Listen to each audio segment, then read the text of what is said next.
The dining experience at Andor is whatever you want to make it. We have 2 distinct dining rooms that offer equal and opposite experiences at different price points and even different executions on cuisine.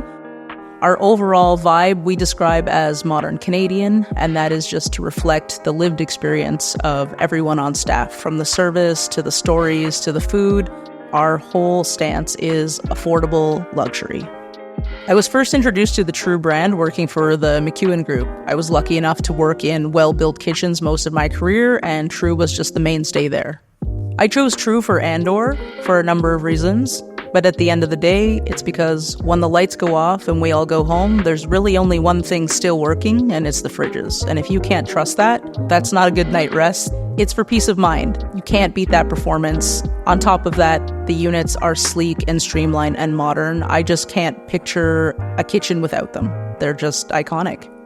We are casual fine dining with an emphasis on the casual, except all the points of service are there, the food is there, the quality is there, but it's relaxed. You feel welcome and warm from the second you walk in the door.